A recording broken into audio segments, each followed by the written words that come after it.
بسم اللہ الرحمن الرحیم۔ السلام علیکم ناظرین، آج کل بہت سے بھائی اور بہنوں کو شادی اور رشتہ کی رکاوٹوں کا سامنا ہے۔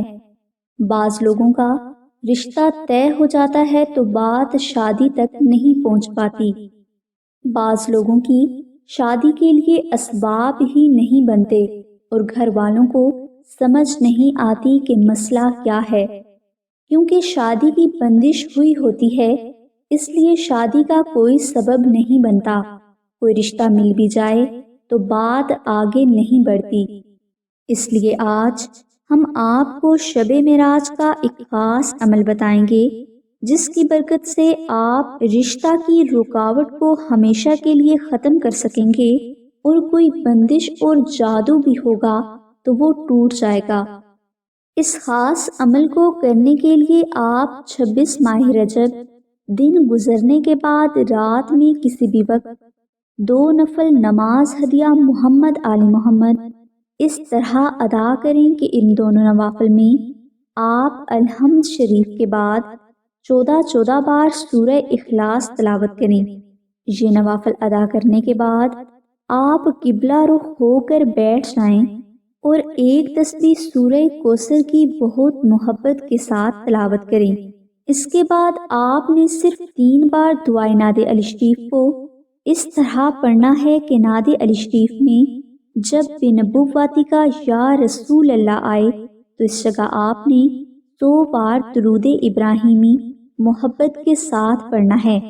اس طرح آپ نے 3 بار دعائے نعت علی پڑھنی ہے، اور اس پورے عمل میں آپ 3 بار دعائے نعت علی اور 300 بار درود ابراہیمی پڑھ پائیں گے۔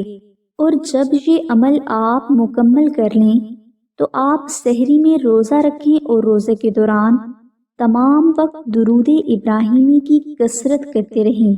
یہ عمل بے حد مجرب ہے اور آپ کے شادی اور رشتہ سے متعلق تمام رکاوٹوں کا خاص حل ہے۔ اس عمل کے ذریعے نہ صرف آپ کی شادی رشتہ کی رکاوٹیں دور ہو جائیں گی، بلکہ اچھی جگہ پر رشتہ ہونے اور شادی ہونے کے اسباب بھی پیدا ہو جائیں گے۔ اگر آپ سے یہ وظیفہ نہ ہو سکے تو آپ دعائے نعت علی شریف کو مشک، عنبر، زعفران اور گلاب سے تحریر کر کے صرف اپنے گھر میں رکھ لیں۔ انشاءاللہ آپ کی ہر پریشانی غیب سے دور ہو جائے گی۔ اگر آپ اپنے نام کے مطابق اسم اعظم، کامیابی کے حیرت انگیز سیکرٹ، اپنی زندگی، دوست، دشمن، شادی، رشتہ اور شوہر کے بارے میں بہت کچھ جاننا چاہتے ہیں تو ابھی ڈسکرپشن میں موجود لنک پر کلک کر کے فری رپورٹ اسی وقت حاصل کریں۔ ہماری دعا ہے کہ اللہ تبارک و تعالیٰ کی ذات حضور نبی اکرم صلی اللہ علیہ وآلہ وسلم کے صدقہ میں آپ کی سبھی نیک دعاؤں کو قبول فرمائے۔ آمین ثم آمین یا رب العالمین۔ الحمدللہ رب العالمین۔